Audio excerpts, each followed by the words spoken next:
How's it going, guys? Old New Games 101 here, and today we have an unboxing of the Emperor of Darkness structure deck.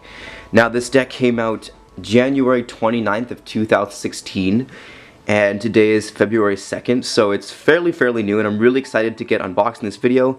Now, quick thing, some people do think that, because I have seen unboxings in the OCG where you have the unboxing of this, but truth be told, you actually don't get any of the Mega Monarchs, for instance, like Theolis or Caius. So you will have to buy those separately if you want to put them in the deck. Some people do, some people don't.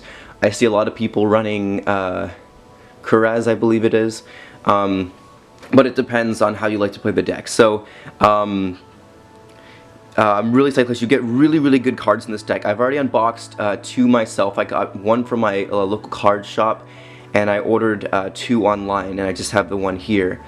I have to say I'm very impressed with what I have so far, and I'm really looking forward to kind of finishing putting the deck together once I get this box open. So let's have a closer look at this box. So of course you do get, let me get a bit of focus there. So you do get all the regular monarchs, Ether and Erebus. I probably pronounced that wrong, but anyways, they are the main ones in this deck, so very important to run because they will help you make most of your plays. And then you have Edios and Idea, just the Squire, I think, something like that. I think they changed the names for the TCG. And then you get all the regular monarchs, as well as Soul Charge, which is interesting to see, as well as I think just some really good cards like Enemy Controller and Soul Exchange, just ones just to help you, I guess, especially since it's a structure deck. If you're not willing to go and buy, people say quote unquote you have a meta deck, but we will see. And then you have all the vassals as well. Vassals are really very helpful to get out. You can special summon them and then get off all your plays. And then of course, if you guys have been following this deck a bit more, then you know that the Prime Monarch, well, it was the original Monarch, but it was changed to the Prime Monarch, and it's really good card, especially with Pandeity, which I think they changed to Pantheism. So anyways, enough of me talking, let's get this box open. Sorry, just focus my camera there. So, let's go ahead and let's get this baby open.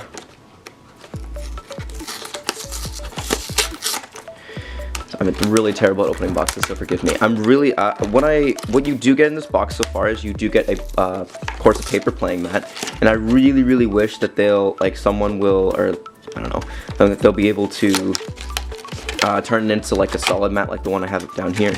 If you're wondering why it's Charizard, don't ask, I just really love it.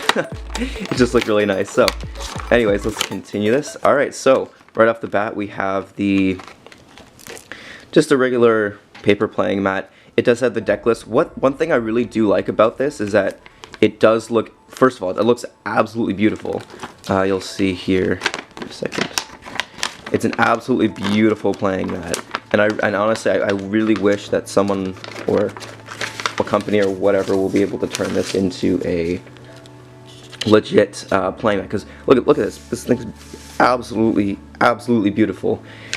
And if you notice on the back, I haven't seen them do this for any other structure decks. So this is really amazing that they actually post little tips and tricks on the back to make combos, and then advertisements for other of the packs that could go really well with this deck to make it even better. They have Solemn Notice, but that's a $100 card, so no thank you. Alright, so enough about that. Let's get into the actual deck now. I think there's and of course you have the rules for the too far. You have the rules for the game of Yu-Gi-Oh, of course.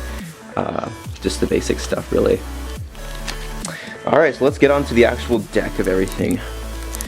Just looking at right off the bat, we have Ether the Heavenly Monarch, which is, it's literally the engine of the entire deck. I haven't seen deck profiles so far where people haven't been running this card at 3, so it's very important that you run this card at 3, but I'll get more into that when I do a deck profile of this. This thing's pain to get open. I don't want to break anything inside. So you will get Idea, Erebus, Edios, and Aether in this structure deck. So first off, we start off with, looks like a bit more in case you guys can see that better. So we have Ether the Heavenly Monarch, and I won't be explaining this deck too much now. I'll go into the plays and what these cards do individually a little bit later when I do the deck profile again, just so we don't make this video too long. So we have Ether, the Heavenly Monarch, we have Erebus, the Underworld Monarch, Edios, the Underworld Squire, and Idea, the Heavenly Squire. So basically the entire engine of the deck. This card specifically is, you need this card to get off most of your plays. And of course Pantheism, the card I love the most. Helps you get so much draw power. And of course here are all the regular monarchs. We have Caius, Zyborg, probably gonna pronounce this wrong, Grand Marge, Mobius, Theolus, Ryza. And then of course here are the vassals. Vassals are really amazing because they will help you, they can special summon themselves by different effects, and then they'll allow you then to tribute summon for each of them. So you have Maritha, Landrobe, Escher the Frost Monarch, Berlineth the Fire Vassal, Monarchs, these are all the vassals, Granum the Storm Vassal, Illusionary Snatcher. So again, I'll go into, since I probably won't be doing this in the deck profile of this card, excuse me, when you tribute summon monsters successfully, then you can special summon this card, so it kind of helps you do more plays later on. Trigoria, interestingly, I actually included this card, but I guess it is something that you can special summon and have something to defend yourself.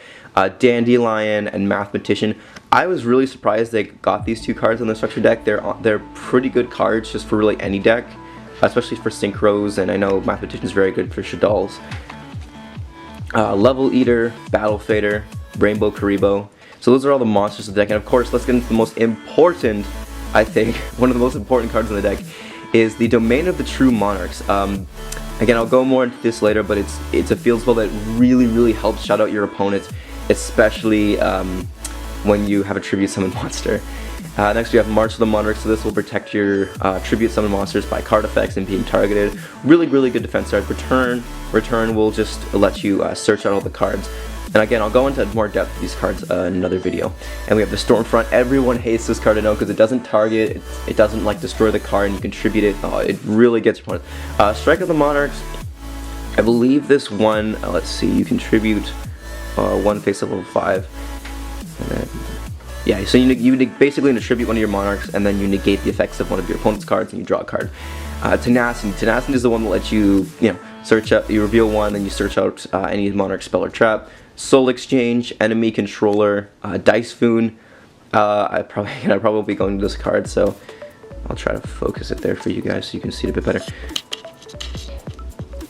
you roll a 6-sided dice, 2, 3, or 4, destroy one or spell or trap on the field. 5, you destroy 2, and then 1 or 6 you take. So it's a pretty good chance that you get something good. Soul Charge. This was a card I did not expect to see, but when I saw it in the OCG, I couldn't believe it. And now that we got on the TCG, I'm really happy. It depends how you play Monarchs. I mean, if you play it burn kind of heavy, then Soul Charge probably would be a good one. But it depends in your play. And the Prime Monarch, this is the one you usually go with Panditi or Pantheism to special summon it, and just it gets off a whole lot of plays. You ditch this one, draw 2 cards, and then you can special summon this card. Really good. First Monarch, a lot of people actually underrate this card because you can change the attributes, so it's good to get the extra effects of all of the Mega Monarchs.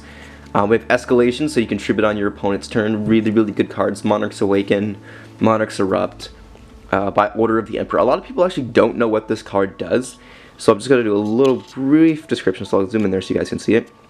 When a monster effect is activated, that activates when a monster is normal summon, you can negate the activation, and then the player whose effect activation was negated draws 1 card. So it could be good, especially like if you're versing, I think it's a Clear Synchron Dragon can negate effects, especially like because most of your effects always happen when the monarchs are summoned, so you can negate that, which is it allowed you to get off the rest of your plays. And Pinpoint Guard. Pinpoint Guard is really interesting. I think the whole concept of it was to summon Idea, and then you can get off the rest of your plays too, and it helps you just defend as well. And then last but not least, your token. I really like this token actually. I mean, it's not hollow or anything, it's just a regular common token, but it is kind of nice. Now I'm pretty sure there's only one vassal, Maritha, that actually needs a token, but it's still a nice token nevertheless.